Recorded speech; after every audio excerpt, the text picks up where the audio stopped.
Soyez tous les bienvenus sur Entre là, le podcast qui tisse les liens pour grandir, s'épanouir et se réjouir. Si les ressources terrestres sont limitées, il existe encore cependant des espaces sans limite. Une immensité à portée de cœur et de main. L'infinie richesse est dans nos liens. Et cette richesse-là, cette immensité-là, que j'ai envie avec vous de révéler et de partager.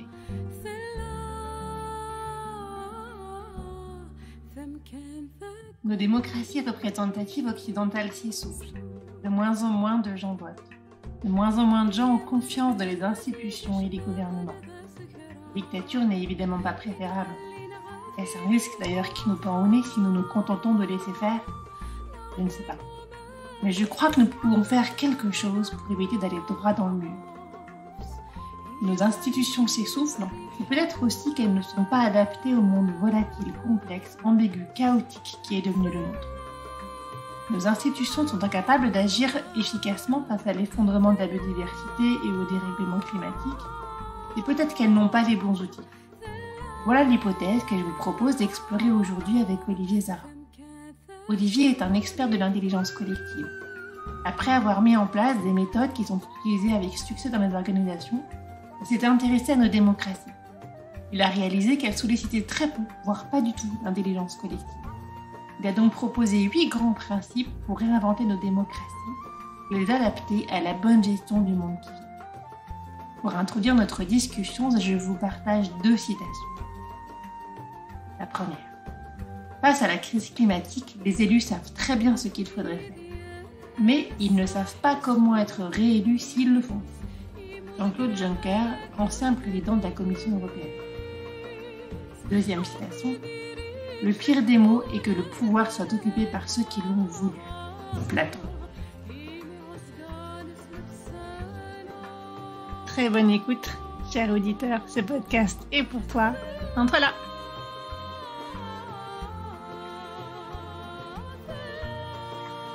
Bonjour Olivier, ravi de t'accueillir aujourd'hui. On va donc parler de comment on pourrait réinventer une démocratie qui nous convienne à tous et qui permette de gérer des problématiques qui sont les nôtres aujourd'hui. Est-ce que tu peux te présenter de la manière qui te convient ? Bonjour Gaël et merci de ton invitation. Ça fait une vingtaine d'années que je travaille sur l'intelligence collective, l'excellence décisionnelle et finalement comment gérer les risques décisionnels quand on doit décider sur des situations complexes avec de l'incertitude, de l'imprévisibilité, de l'ambiguïté. Et au fil des années, j'ai développé des processus, des méthodes d'animation de réunion, des méthodes pour gérer les interactions, on va dire, entre des intelligences pour qu'elles produisent de l'intelligence collective. Au bout de ces 20 années passées à travailler pour des administrations, des entreprises privées, je me suis demandé comment tout ça pouvait s'appliquer dans la gouvernance politique. Est-ce qu'il y avait pas des enseignements à tirer, des méthodes qui pouvaient se transposer? En effet, j'ai utilisé avec beaucoup de profit les méthodes, les outils que tu proposes pour organiser la réflexion et la décision collective en entreprise, décision d'ailleurs individuelle ou collective, aussi pour penser et organiser la gouvernance des entreprises. Donc, on voit assez bien comment est-ce qu'on pourrait étendre cette réflexion à l'ensemble des institutions. Qu'est-ce que tu vois en fait aujourd'hui comme limite, comme problème dans la façon dont on gère les institutions actuellement, Olivier ? Personnellement, en fait, mon intérêt pour le fait de se dire comment on peut transposer finalement les méthodes, les outils, les processus qui sont mis en œuvre finalement, dont le design thinking, tout un tas de choses comme ça qui sont mises en œuvre dans les entreprises. Pourquoi on transposerait pas ça dans la gouvernance politique? Ça, c'est le premier aspect. Mais le deuxième aspect, c'est que de ma formation initiale, c'est une formation de juriste. Et mon cours préféré pendant mes études de droit, c'était le droit constitutionnel. Et on fait du droit comparé, on compare les fonctionnements des institutions dans tous les pays. En fait, il n'y a aucun pays qui a la même constitution et toutes les constitutions évoluent au fil du temps. Donc, il n'y a pas une bonne façon de faire, il y en a plein finalement. Ici, à 190 pays, il y a 190 façons de faire et ça change dans le temps. Donc, c'était ça un peu les 2 moteurs qui m'ont amené à m'intéresser sur ce sujet. Et évidemment, avec ce regard, j'ai jamais vraiment été satisfait de la façon dont fonctionnaient les politiques, en particulier les décisions qui étaient prises, mais avec, on va dire, les bouleversements en cours au niveau géopolitique, au niveau climatique, au niveau les bouleversements sociaux, là, je me suis dit que voilà, ça mettait plus en exergue les dysfonctionnements. Et si on va juste se pointer sur la crise climatique, on a un rapport Meadows il y a 50 ans qui nous dit attention, on va dans le mur, qui fait des courbes de tout ce qui va nous arriver et on fait, on va dire, rien ou pas assez vite. Et pour moi, après on pourrait parler d'autres choses, de social, d'économique, de géopolitique, de tout ça. Mais prenons juste ça parce que c'est un cadre de référence que chacun peut comprendre. Et donc je me suis dit, comment ça se fait que pendant 50 ans, on a tout un tas de signaux d'alerte et on fait pas assez, pas assez vite et pas assez fort. Et donc, pour moi, la raison, c'est la façon dont les décisions sont prises au niveau politique. Quand tu es dans les 50 dernières années, on va dire, il n'y a pas trop de guerre, on n'a pas encore les canicules, enfin pas trop, enfin voilà, on sait qu'il va y avoir une crise climatique, mais elle montre pas encore beaucoup d'effets. On n'a pas trop de guerre, on n'a pas trop de, enfin voilà, c'est plutôt un monde linéaire, stable, relativement. Je ne veux pas me faire tacler par ceux qui vont nous écouter, mais c'est relativement stable pendant 50 ans. Et ma peur finalement, c'est de me dire, toutes les décisions qu'on a prises pendant les 50 dernières années nous ont conduit là où nous sommes aujourd'hui. Alors, si ceux qui nous écoutent trouvent que c'est glorieux, que tout va bien, que tout est magnifique, ils peuvent arrêter le podcast tout de suite. Mais ceux qui se disent, oh là là, mon Dieu, on est là par la qualité des décisions, ou plutôt la non-qualité des décisions qui ont été prises pendant 50 ans. Si on ne change rien aujourd'hui, qu'est-ce qui va se passer dans les 50 prochaines années?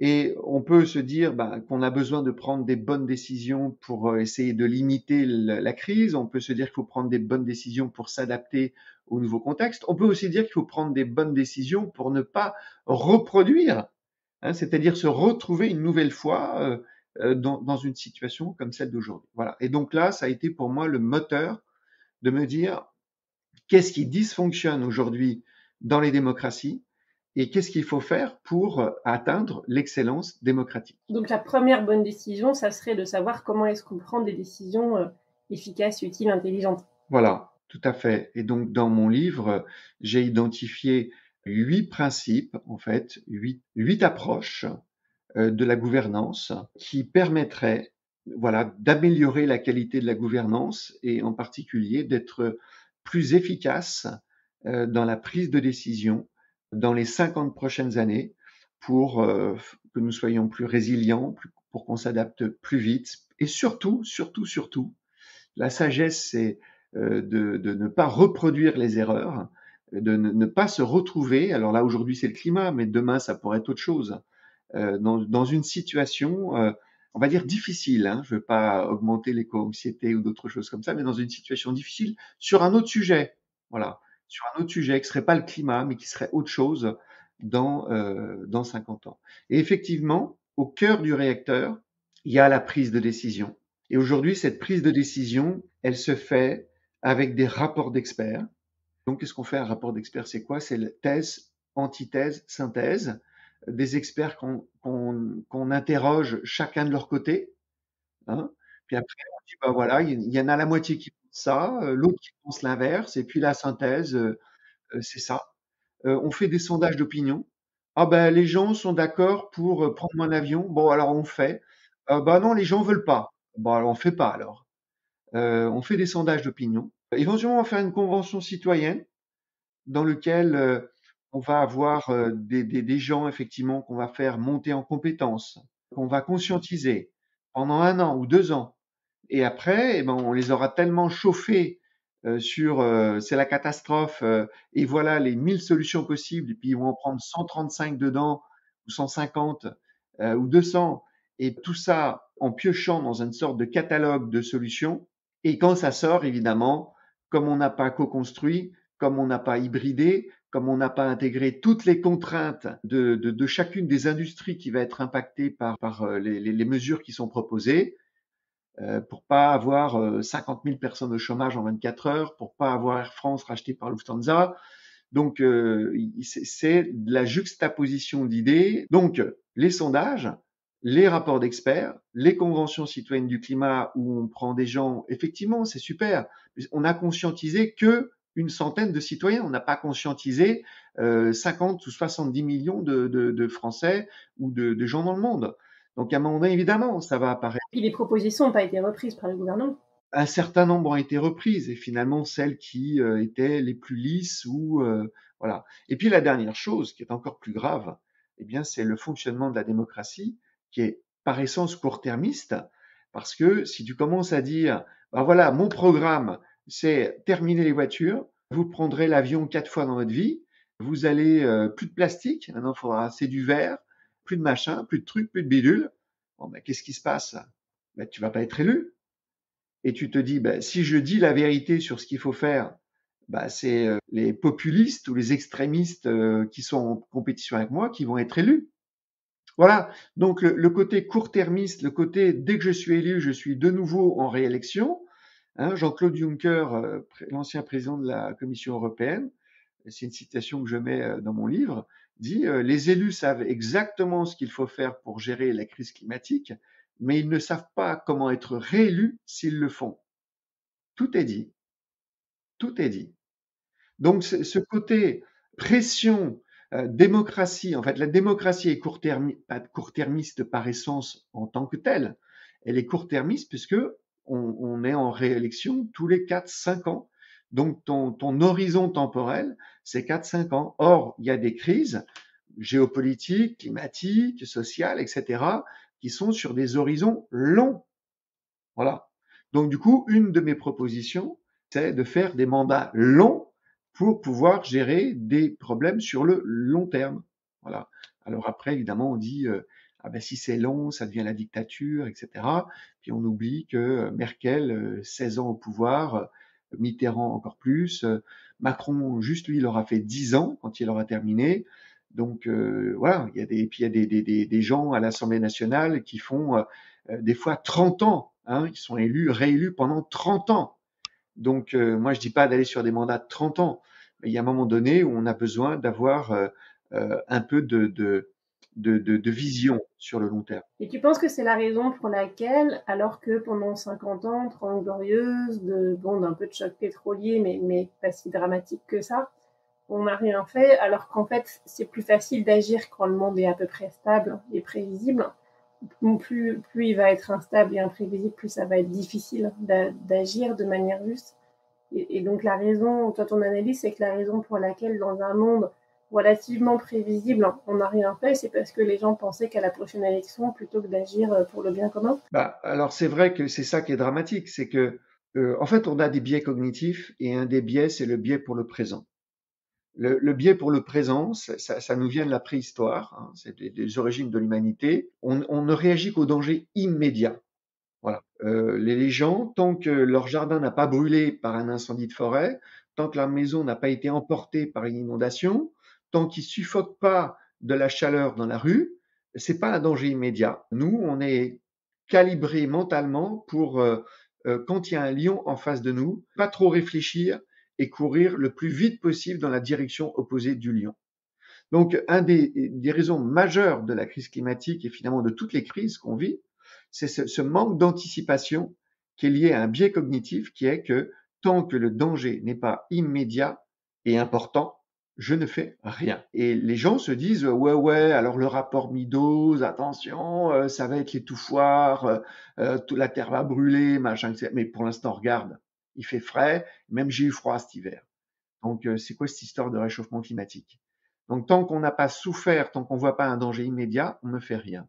Or, justement, l'excellence décisionnelle, c'est un outil d'anticipation, de co-construction, d'hybridation des idées, dans lequel on crée un peu finalement ce qui s'est passé avec la Convention citoyenne du climat, mais sauf qu'au lieu de former et de conscientiser une centaine de citoyens, on va le faire avec tous les citoyens. Voilà, dans des processus relativement longs, où on fait remonter des enjeux, on conscientise, on forme, on peut créer les conditions d'un vote éclairé. Ce que tu proposes dans ton livre, c'est que le droit de vote s'obtienne et que la façon de l'obtenir, ce soit que les personnes soient suffisamment informées pour qu'ainsi elles puissent prendre une décision de vote qui soit le fruit d'une bonne information. Oui, en fait, je propose la mise en place d'un permis de voter. Tu vois, avant de pouvoir conduire ta voiture, tu dois passer un permis de conduire. Parce qu'on se dit que si tu montes dans ta voiture et que tu roules à 150 km/h dans une ville, que tu respectes pas les feux de signalisation, que tu vois pas, comprends pas ce que c'est que des bandes blanches sur le goudron, tu risques de faire des morts. Donc, on te demande de passer un permis de conduire pour que tu agisses avec sagesse quand tu seras au volant, que tu ne tues personne. Et malheureusement, pour les élections, on te laisse aller voter, soit en tant que député dans l'Assemblée nationale, soit en tant que citoyen dans un référendum, mais on ne t'oblige pas du tout à être au courant du sujet sur lequel tu vas voter. Voilà. Donc, par exemple, pour le Brexit, on a des citoyens britanniques à qui on a dit, alors pour ceux qui étaient pour le Brexit, on va récupérer 250 millions de livres chaque semaine pour la sécurité sociale. Le Brexit, on va pouvoir empêcher les immigrés d'arriver, etc. De l'autre côté, ceux qui étaient pour le Remain qui disaient, mais notre économie va s'effondrer, machin, etc. Et en fait, les gens n'ont même pas écouté les deux sons de cloche. Ceux qui étaient déjà pour le Brexit n'ont écouté que, entre guillemets, les propagandistes du Brexit, et ceux qui étaient pour rester n'écoutaient que ceux qui disaient qu'il fallait rester. Donc, on a eu ce qu'on voit hein, actuellement avec la guerre en Ukraine, avec les pro-russes n'écoutent que les pro-russes, les pro-Ukraine n'écoutent que les pro-Ukraine, et voilà. Donc, en Suisse, il y a des référendums par trimestre. Il y a 5 millions d'exemplaires qui sont envoyés aux électeurs par foyer, dans lequel tu as un livret qui contient les arguments de ceux qui pensent qu'il faut voter oui au référendum et de ceux qui pensent qu'il faut voter non, plus les articles ou les contenus publiés par ce qu'on appelle le Conseil fédéral, qui est la présidence collégiale de la Suisse, qui donne aussi son avis. Et dans ce livret, ceux qui sont pour et ceux qui sont contre ont le même quantité de texte. Et ça est destiné à éclairer les citoyens. Il y a même des QR codes qui te renvoient vers des vidéos sur YouTube, vers des documents, vers des articles de fond, pour te permettre d'approfondir ta compréhension des enjeux par rapport à un vote. Alors aujourd'hui, les Suisses, ils font ça. Avant de voter sur un sujet où tu ne connais rien, tu ne comprends rien, eh bien, tu dois quelque part te former avec ce livret que tu reçois quelques semaines avant le référendum. Voilà ce que font les Suisses. Moi, je trouve qu'ils ne vont pas assez loin. Je pense qu'il faut aller plus loin et qu'il faudrait mettre en place un système de QCM basé sur ce livret. Hein, dans le livre, je mets le lien. On peut de toute façon taper ça sur tous les livrets depuis 74 sont disponibles. Moi, je propose de mettre un QCM dans lequel on va vérifier que tu as lu le livret. Juste lu. C'est pas des questions pièges, c'est pas la dissertation de philosophie, c'est, voilà, avant de voter, on te propose un QCM avec une dizaine de questions qui est destiné à vérifier si tu as bien lu l'ensemble du livret qui concerne le vote que tu vas faire. Si tu ne l'as pas lu, ça veut dire que d'abord, tu n'as peut-être rien fait, hein, parce que je dis qu'il y en a qui écoutent ceux qui sont pour et ceux qui sont contre, mais aussi ceux qui ne font rien et qui vont voter. Donc ça, pour moi, c'est inadmissible. Le droit de vote, c'est un droit, mais c'est aussi une responsabilité. Et la responsabilité minimum, c'est de t'informer, de te former sur le sujet sur lequel tu vas voter. Pour moi, c'est comme prendre une voiture et rouler à 150 km/h dans la rue en centre-ville et qu'on dit, oh non, mais tu sais, t'as le droit, en fait. Ben non, moi non, t'as pas le droit. T'as pas le droit d'engager l'avenir de ton pays en votant sur un sujet sur lequel soit tu as fait resto, ciné, puis balade, donc en fait rien, mais tu vas quand même voter, soit tu t'es complètement mis, alors à travers tout un tas de biais cognitifs, biais de confirmation, dans lequel tu n'as été voir que ceux qui pensent comme toi. Donc je sais que alors c'est ultra disruptif, mais pour moi, le droit de vote, c'est aussi une responsabilité et une de tes premières responsabilités, c'est de t'informer, de te former et pas uniquement sur ceux qui pensent comme toi parce que 99% des sujets qui sont traités par les députés, par les présidents dans les référendums sont des sujets ultra complexes dans lequel il y a des enjeux, et on l'a vu d'ailleurs avec la Convention citoyenne, où finalement on n'a pas pris en compte toutes les contraintes qui s'exerçaient par rapport à la décision, et du coup, une partie ou la moitié, une grande partie s'est effondrée sous le propre poids, parce que quelque part, ces citoyens qui étaient dans cette Convention citoyenne n'ont finalement vu défiler une grande majorité de Jancovici, d'écologistes, de machins. Les animateurs de la convention, les facilitateurs étaient eux-mêmes, on va dire, bien orientés écologie, et je reproche pas ça. Mais du coup, quand tu baignes dans un bain, si tu veux, un peu monochrome, qui est on va tous mourir, mais que tu prends pas en compte les considérations industrielles, économiques, sociales, internationales, de compétition, de mondialisation, il y a un moment donné, tu es hors sol. Et la Convention citoyenne du climat s'est transformée en tour d'ivoire. Ou sur un sol qui n'était pas celui de tout le monde. Malheureusement, en fait, l'idée générale de ce qui est pour moi une bonne décision politique, tout comme une bonne décision de stratégie de réorganisation, de développement commercial, etc., une bonne décision, c'est une solution hybridée. Et l'hybridation, c'est pas le ping-pong verbal, c'est pas le chef qui te dit voilà, je pense que c'est une bonne solution, qu'est-ce que tu en penses? C'est pas des écologistes qui disent si on fait pas ça, on va tous mourir. C'est pas ça une solution hybridée. Une solution hybridée, c'est une solution qui intègre toutes les contraintes qui s'exercent sur un sujet. Et à la fin d'une réunion, si on veut savoir si on a hybridé ou pas, eh bien, on a hybridé si la solution qu'on retient n'était dans la tête de personne au début de la réunion. Et l'autre façon de savoir si on a hybridé, c'est que personne n'est totalement content, mais personne n'est totalement déçu non plus. Alors, c'est pas, attention, là, on se dit, ouais, c'est le compromis, c'est la négociation, alors je te donne ça, tu me donnes ça, on compte en deux. C'est donc un mode de décision qui me semble assez proche de la décision par consentement. Tu mets en place une décision en intelligence collective qui aboutit à une proposition. Et puis quand on valide à la fin cette proposition, on arrive à une proposition qui est suffisamment bonne, qui va être parfaite pour personne, mais qui va être la meilleure pour le système, l'organisation, les conditions, la situation dans laquelle on est à ce moment-là. Est-ce que c'est bien ça? Oui, sauf que dans ce processus de gestion par consentement, pour rien te cacher, je l'apprécie pas trop, en tous les cas dans les contextes hiérarchiques, mais c'est beaucoup plus loin que ça, c'est en amont de la décision par consentement. C'est en amont. C'est au moment où tu vas vraiment hybrider, tu vois, parce que dans le consentement, tu es un peu dans, on a un projet de décision et puis on fait des amendements sur ce projet de décision pour essayer d'obtenir un consentement. Mais moi, ça va beaucoup plus loin que ça, l'hybridation. C'est ce moment où tu as, on va au sud, on va au nord, on va à l'est, on va à l'ouest, et on essaye de trouver un point d'équilibre qui se trouve à l'équilibre du nord, du sud, de l'est et de l'ouest, un peu comme quand ils ont fait la capitale, Madrid, c'était le point de croisement de chacune des extrémités de l'Espagne, c'est comme ça qu'a été fait, enfin c'est ce que m'a raconté un ami espagnol, c'est un peu ça. Et une fois que tu as hybridé finalement ces points divergents, tu vois, un peu comme le patron d'Air France qui va te dire, mais moi, il faut que je fasse voler plus d'avions le plus possible, dans le plus de directions, le plus de destinations. Et de l'autre côté, tu as l'écologiste qui dit, il faut faire 4 vols d'avion dans ta vie. Il y a un moment donné, si tu n'arrives pas à trouver un point d'équilibre entre les deux, il y a le patron d'Air France qui va te dire, si on fait ça, on est racheté par Lufthansa parce qu'on va être les seuls à le faire. Et puis, tu as les écologistes qui vont dire, la planète va mourir. Bon. Donc, il y a moyen de trouver des choses, on va dire, sages, qui sont des points d'équilibre, et en tous les cas, d'avoir une progressivité, tu vois, en se disant, on se fait un plan, comme un peu on a dit, en 2035, on n'a plus le droit de fabriquer ou de vendre des voitures à moteur thermique. Alors, on fait des échelons comme ça, et on avance.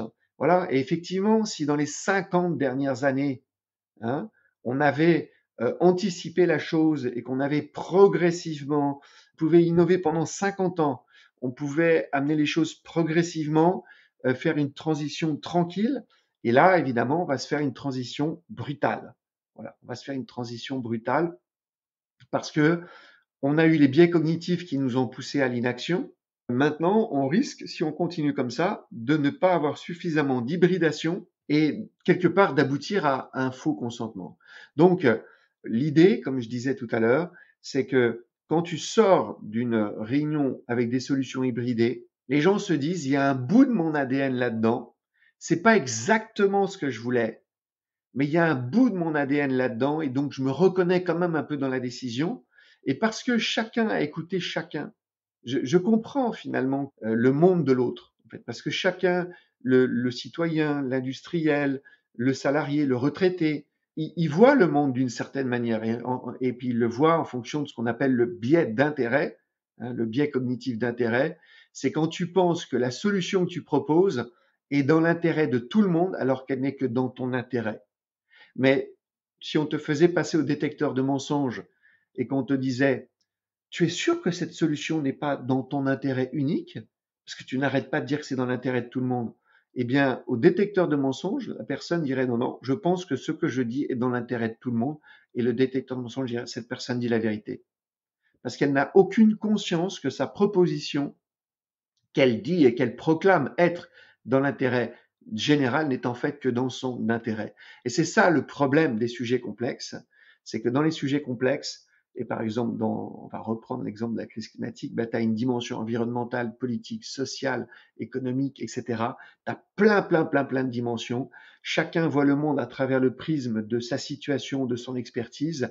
Les gens ne s'écoutent pas réellement. Les gens ne comprennent pas les contraintes qui s'exercent sur chacun et on est dans de la négo, je te donne ça, tu me donnes ça, le compromis, on coupe la poire en deux, et finalement, on aboutit soit sur des non-décisions, parce que finalement c'est ça, c'est la non-décision, c'est 50 ans de non-décision, soit sur des décisions qui sont abrogées ou qui sont abandonnées, parce qu'elles sont trop extrémistes, soit sur des décisions qui sont trop molles, trop lentes et qui ne produisent pas d'effet. Donc c'est ça l'excellence décisionnelle, c'est d'arriver à d'abord anticiper, avant que la crise arrive, ce que j'appelle l'obsolescence décisionnelle, et c'est d'arriver à des solutions qui sont hybridées, qui créent un point d'équilibre qui fait que on va prendre une solution qui est, parce qu'on, tu sais, on dit toujours, quand tu interroges les décideurs, tu leur dis, bon, dans la conception de la décision, c'était au top, hein. Ah ouais, alors non,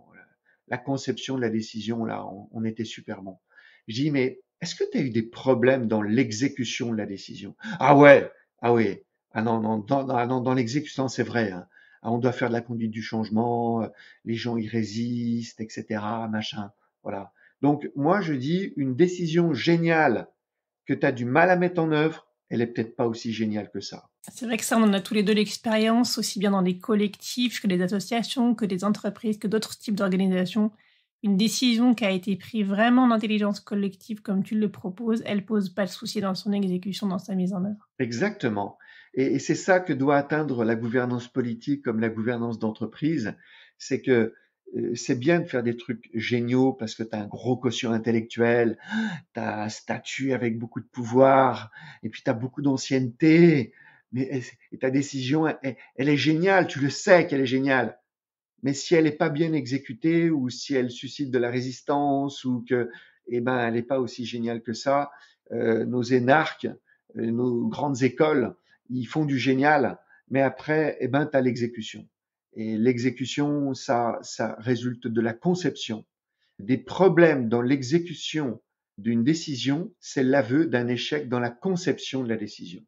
Sauf que personne, par les filtres hiérarchiques, va dire ah bah votre décision elle est toute pourrie parce que personne n'a envie de mettre en jeu ou en danger sa carrière. Donc aujourd'hui, on a des problèmes dans l'exécution des lois, des décisions stratégiques de réorganisation parce que on n'a pas hybridé les solutions dans la conception de la décision. On a donné la conception de la décision à ceux qui sont dans une tour d'ivoire. La Convention citoyenne du climat, les citoyens étaient dans une tour d'ivoire, le Conseil des ministres est dans une tour d'ivoire, le président est dans une tour d'ivoire, quel que soit le président. Le comité de direction d'une entreprise est dans une tour d'ivoire, quelle que soit l'entreprise, parce que il y a une différence entre être sur le terrain, vivre sur le terrain et voir le terrain. Être sur le terrain, serrer les mains. Ah, je suis un homme politique, hein, je vais sur les marchés. Alors comment ça va, madame? Ah ben, vous savez, j'ai une petite retraite, machin, etc. Ça, c'est pas vivre le terrain. C'est pas être à la place du retraité que de serrer la main au retraité. Voir le terrain à travers des sondages, des rapports d'experts, ce n'est pas vivre le terrain. Vivre le terrain, c'est vivre la vie de ceux qui mettent en œuvre ou qui subissent les conséquences de ces décisions. Et par essence, une personne qui est dans position hiérarchique ne peut pas vivre le terrain. Par essence, par sa fonction, elle est de facto quand tu gères un problème complexe. Alors, je ne parle pas des sujets techniques métiers, comme par exemple réformer le code minier. Tu vois, réformer le code minier, tu prends un expert, tu l'enfermes dans son bureau et il va te réformer le code minier. Mais les sujets complexes dans lesquels il y a de multiples dimensions, multiples expertises, et quand tu es dans une position hiérarchique, tu es par essence dans une tour d'ivoire. Donc pour sortir de la tour d'ivoire, eh bien, tu dois co-construire une décision avec ceux qui vivent le terrain. Les gens d'Air France, ils vivent le terrain. Les gens de Renault vivent le terrain. Les retraités vivent le terrain. Les jeunes, les vieux, les gens qui sont dans la tech ou qui sont dans le charbon, ils vivent le terrain. Et si tu prends un échantillon représentatif des gens qui vivent le terrain, qui vont mettre en œuvre les lois que tu veux voter, de même dans une entreprise, ceux qui vont mettre en œuvre ta nouvelle stratégie, ta nouvelle réorganisation ou la façon dont tu penses que tu vas doubler ton chiffre d'affaires, ceux qui vivent le terrain sont les mieux placés pour co-construire des décisions sur des sujets complexes. Alors après, évidemment, le rôle des décideurs du Conseil des ministres, du comité de direction, du comité exécutif, eh bien, c'est de définir sur quel sujet on va travailler, c'est de choisir qui va être autour de la table, c'est d'animer le processus de co-construction, c'est d'organiser après tout un processus de sécurisation pour valider au niveau juridique, au niveau des moyens, au niveau du machin. Mais quelque part, voilà, c'est pas forcément d'amener des idées. La création de valeur d'un décideur politique ou d'un décideur dans une entreprise, sa première création de valeur n'est pas forcément de dire voilà ce que je pense qu'il faut faire, mais c'est plutôt de piloter tout un processus pour faire émerger une solution hybridée. Et voilà ce que ne font pas les décideurs ni politiques ni en entreprise. Tu proposes vraiment un changement de posture, c'est-à-dire que le chef, c'est pas celui qui sait, c'est pas celui qui doit en savoir plus que les autres, ce qu'on a tendance à privilégier encore un petit peu en Europe du Sud, mais c'est celui qui va permettre que la réflexion s'élabore. Voilà. Et ça résulte d'une confusion entre le rôle d'expert et le rôle de manager. Le problème, c'est qu'aujourd'hui, tu rentres dans l'entreprise, tu es compétent, 3, 4, 5 ans plus tard, tu deviens expert, et là, quelqu'un vient toquer à la porte de ton bureau et te dit « Félicitations, tu es un expert, et pour te récompenser, on va te nommer manager. » Mais comme on ne veut pas gâcher ton expertise, tu seras à la fois un expert et un manager. Comment on devient un expert? Parce qu'on a toujours raison. Sinon, on n'est pas expert. Si tu n'as pas toujours raison, tu n'es pas un expert. Et donc, le processus mental qui s'est construit, ton imaginaire, c'est que pour être et ce qui est la vérité, pour être un expert, il faut toujours avoir raison, il faut savoir mieux que les autres, il faut amener les meilleures idées. Et puis un jour, tu te retrouves manager et tu te dis que voilà, ça a bien marché. Grâce à fait d'avoir toujours raison, je suis devenu expert et en plus, j'ai pu devenir manager. Et donc, une fois manager, tu continues à faire pareil.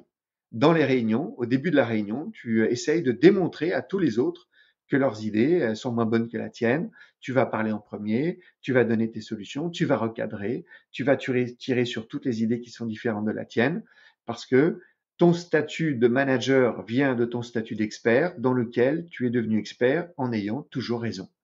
C'est tout ça qu'il faut déconstruire. Est-ce que l'idée de l'élection sans candidat, elle vient toucher un petit peu ça? Alors l'élection sans candidat, là, ça c'est vraiment une très belle chose de la sociocratie. Ça consiste à dire, finalement, le meilleur chef, c'est celui qui va être coopté par ses pairs, en tous les cas par les personnes qui sont autour de lui. Il y avait d'ailleurs Semco, une entreprise brésilienne, dans laquelle le manager était recruté par ses futurs collaborateurs. Et c'est la différence. Alors Simon Sinek avait évoqué ça. Il disait aujourd'hui, on choisit, et ça revient un peu sur l'expert qui devient manager, on choisit les managers sur leurs compétences techniques. Mais le problème, c'est que c'est pas ça qui est important. Ce qui est important, c'est que les gens aient confiance dans le manager. Et donc, quelque part, on devrait choisir les managers en fonction de la confiance qu'ils ont dans l'organisation. Plus les gens ont confiance en toi, et plus tu devrais être manager. Parce que la compétence technique, tu peux toujours l'acquérir par une formation. Mais la confiance, hein. Et il faut, comme disait un certain homme politique, il faut 20 ans pour obtenir la confiance, il faut 5 minutes pour la perdre. Donc c'est très très long d'avoir la confiance et très rapide de la perdre. La compétence technique, c'est une formation, tu acquiers la compétence technique. Donc voilà. Donc aujourd'hui, on est sur cette logique de j'ai fait l'ENA, j'ai un gros quotient intellectuel. Ouais, mais est-ce que les gens te font confiance? L'élection sans candidat, alors aujourd'hui, elle correspond à ce qu'on appelle les primaires. Le problème des primaires, c'est qu'elles sont faites dans les partis politiques pour gérer des guerres d'ego. Ils sont en train de s'entretuer.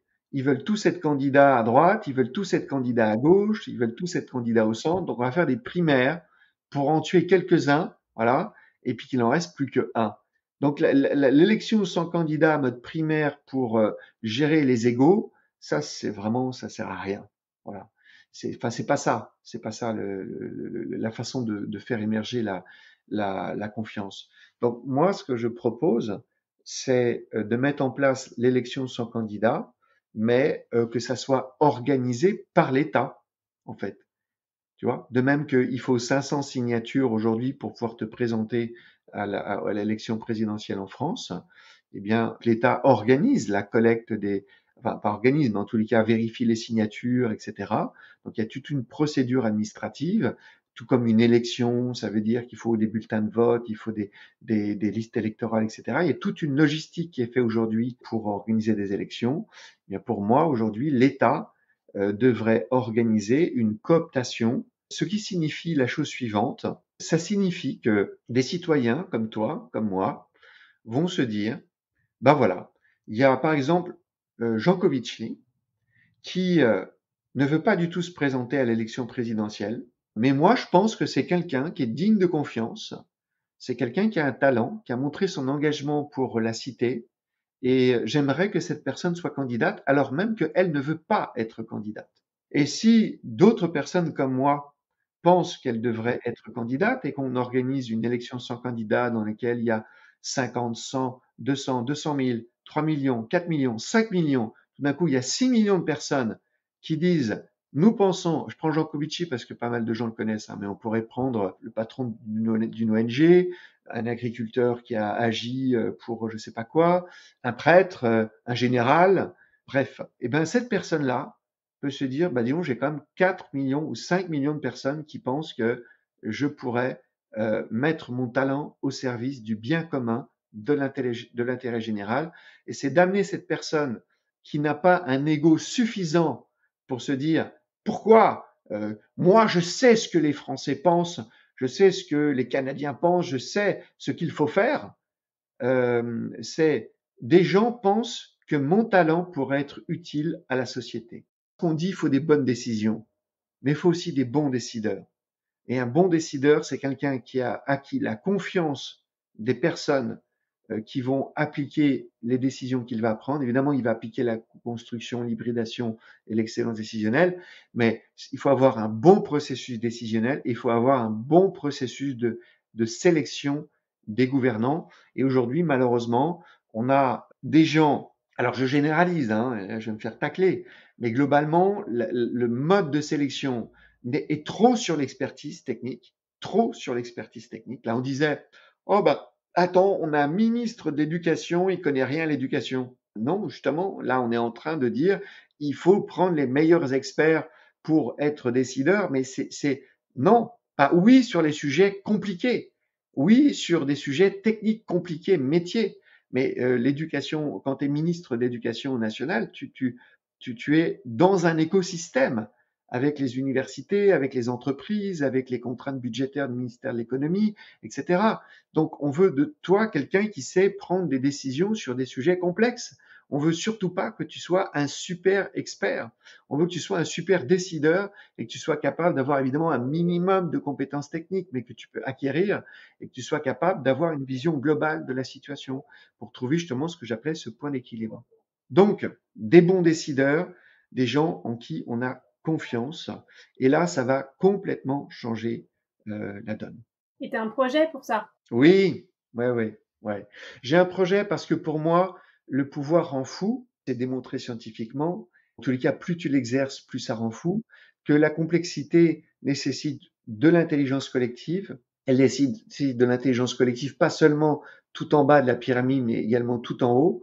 Et je souhaiterais qu'on mette en place un système de présidence collégiale comme ça existe en Suisse depuis 175 ans. Quand je dis dans mes conférences, est-ce que vous connaissez le président ou la présidente de la Suisse?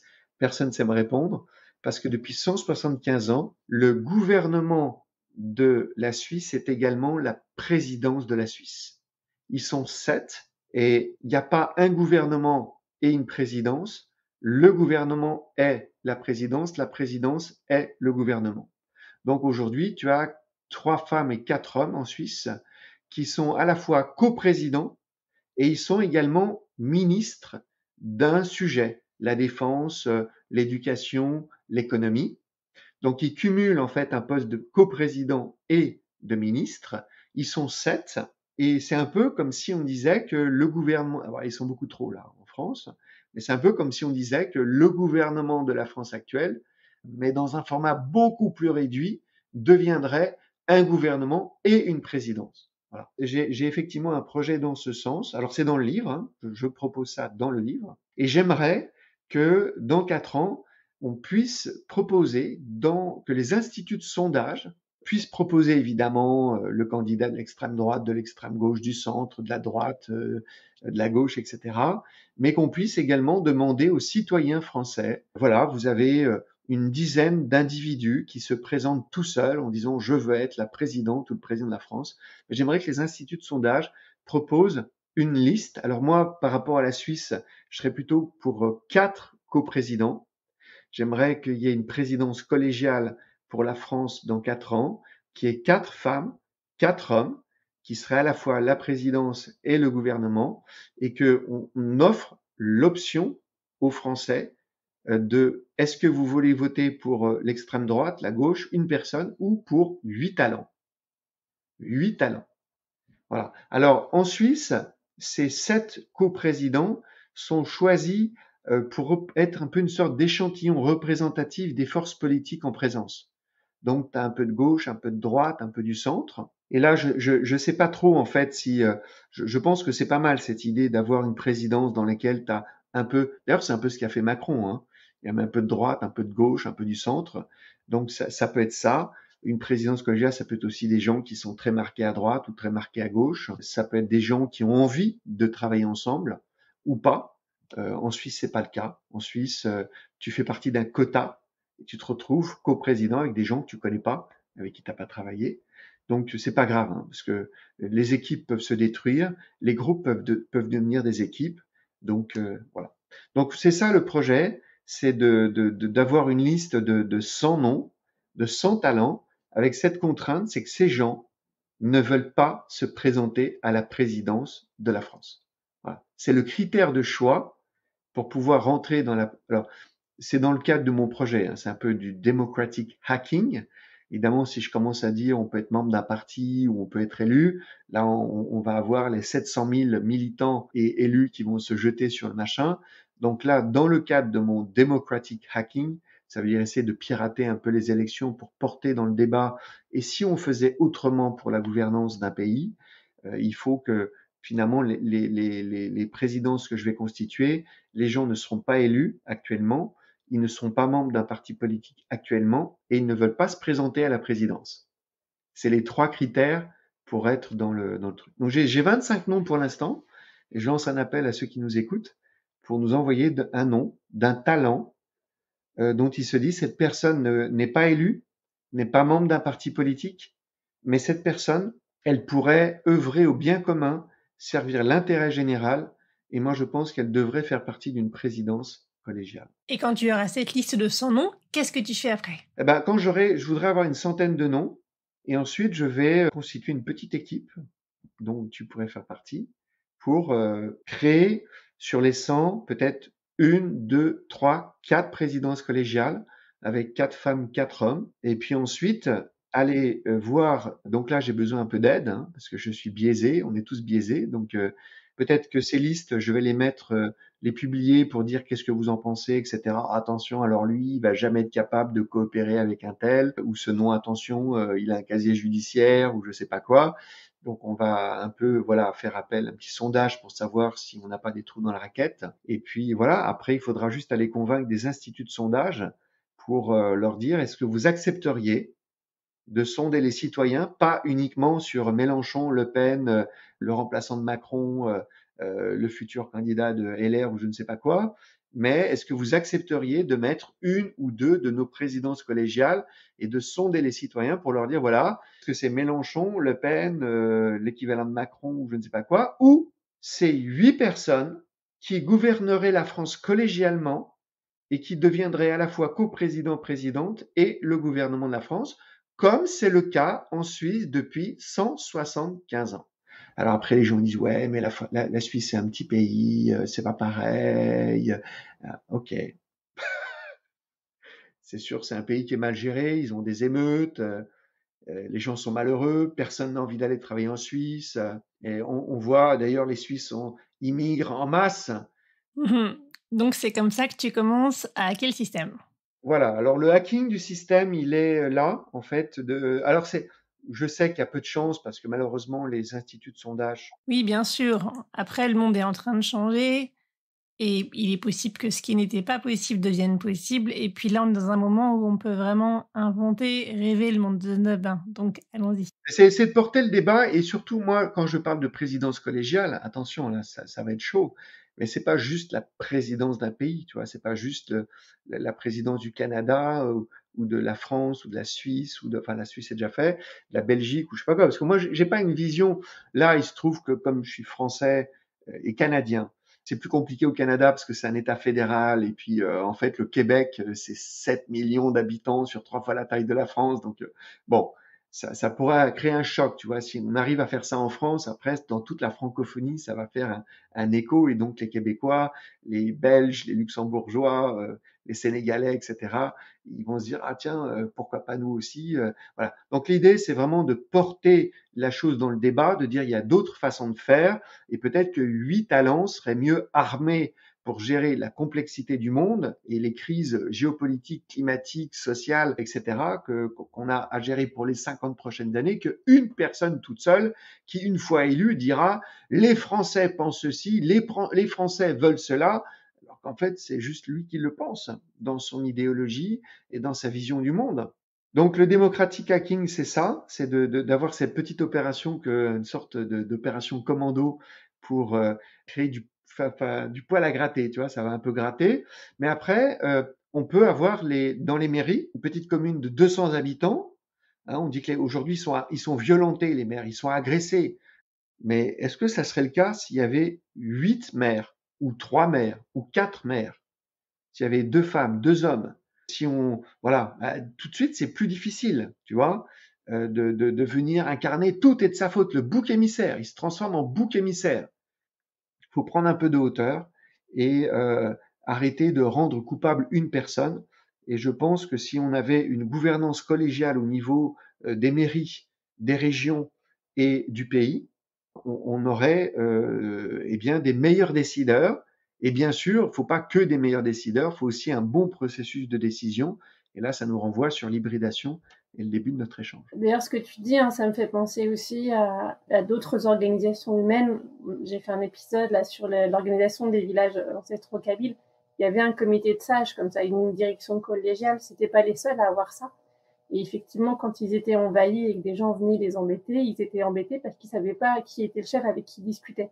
Je crois que c'est le problème qu'ont eu les Romains et avec les Vikings d'ailleurs. Bien, écoute, c'est exactement ça. Quelque part, j'osais pas le dire, mais puisque tu me tends la perche, pour moi, une présidence collégiale, c'est un conseil des sages. Et la sagesse, elle n'est pas spontanée parce que tu peux être émotionnel, tu peux être idéologisé, tu peux être forcément biaisé puisqu'on a plein de biais cognitifs. Mais quand tu échanges avec un processus d'échange qui n'est pas le ping-pong verbal, qui est les tours de parole, c'est ça, le conseil des sages, c'est les tours de parole dans lequel tu distribues la parole et que tu prends le temps en fait de distribuer la parole, il y a tôt ou tard à un moment donné où émerge ce que j'appelle l'intuition collective. Tu vois, aujourd'hui les gens se disent il faut obtenir le consensus. Mais non, bah oui, il faut obtenir le consensus sur un sujet compliqué. Par exemple, ce qui est compliqué, c'est de faire cuire des pâtes. Si tu les fais pas cuire assez, bah, ça seront immangeables. Et si tu les fais cuire trop, ça sera la bouillie. Donc là, effectivement, il faut avoir un consensus sur le fait que c'est 8 à 10 minutes dans de l'eau bouillante. Mais quand tu es sur des sujets complexes, personne ne détient la vérité. Et là, il ne faut pas chercher un consensus, il faut chercher de l'intuition. Et pas ton intuition individuelle, parce qu'elle est biaisée, mais une intuition collective. Et l'intuition collective, c'est ça que j'appelle l'hybridation. L'intuition collective, c'est ce qui émerge au bout de 1 heure, 2 heures, 3 heures de tour de table dans lequel on fait tourner la parole, tout le monde écoute tout le monde peut s'exprimer, la parole est distribuée et on fait émerger une intuition de voilà dans quelle direction il faut aller. Et c'est ça la sagesse. La sagesse, c'est pas de chercher le consensus, c'est pas de chercher le consentement, c'est de créer de l'hybridation qui va faire émerger une intuition collective. Ouais. Est-ce qu'il y a autre chose que tu voudrais partager ou dire avant qu'on conclue? Ce que je voudrais dire pour conclure, c'est un petit peu l'exercice que je fais dans le livre, c'est qu'aujourd'hui, à chaque fois que tu sors un principe comme l'élection sans candidat, la présidence collégiale, l'excellence décisionnelle, le mandat long, etc., les gens sont tout de suite dans des réactions de oui, mais ça va jamais marcher, ils vont jamais vouloir, etc. C'est pour ça que je propose une approche dans le livre que j'appelle la stratégie du thé, c'est-à-dire pas essayer de tout transformer comme en mode tsunami, tout change tout de suite à tous les échelons, local, régional, national. Donc moi, je propose une approche par infusion, dans lequel on va peut-être changer au départ qu'une présidence collégiale au niveau d'un pays, puis rien d'autre, ou au niveau d'une mairie. On va peut-être faire de l'élection sans candidat au niveau de la région, mais pas au niveau de la mairie. Peut-être que c'est une région sur toutes les autres qui vont le faire, ou si c'était au Canada, une province et pas les autres. Donc c'est une approche par infusion, dans lequel on ne cherche pas à ce que tout le monde fasse la même chose dans tous les pays du monde, dans toutes les régions d'un même pays et dans toutes les communes d'une région. Ça, c'est la première chose. Et la deuxième chose, c'est que je serais favorable à la création de ce que j'appelle les zones franches démocratiques. Aujourd'hui, on a des ports francs dans lesquels les marchandises ne sont pas taxées. Et ce que je souhaiterais, c'est qu'on mette en place des zones franches démocratiques dans lesquelles on libère le potentiel démocratique d'une mairie, par exemple, ou d'un département ou d'une région, et on leur dise, voilà, on vous accorde pendant 5 ans, 10 ans ou 15 ans une totale liberté pour vous organiser et que quelque part, ça devienne un laboratoire d'innovation publique, sauf que ça serait une innovation publique sur la démocratie, de faire ce qu'on appelle les innovations démocratiques, de libérer le potentiel d'expérimentation de ce qu'on appelle l'essai-erreur, le test and learn, et voilà, de permettre à une mairie, à une région, à un département, de pouvoir mettre en œuvre quelque part un certain nombre des idées dont on a discuté ensemble. Grand merci à toi. Oui, merci à toi de ton invitation. Pour en savoir plus ou pour contacter Olivier Zara, je vous renvoie à la description de cet épisode. Vous pouvez le contacter sur LinkedIn. Son nom de famille, c'est Olivier Zara, Z-A-R-A. Il a aussi un site internet qui est Axiopole, A-X-I-O-P-O-L-E.com.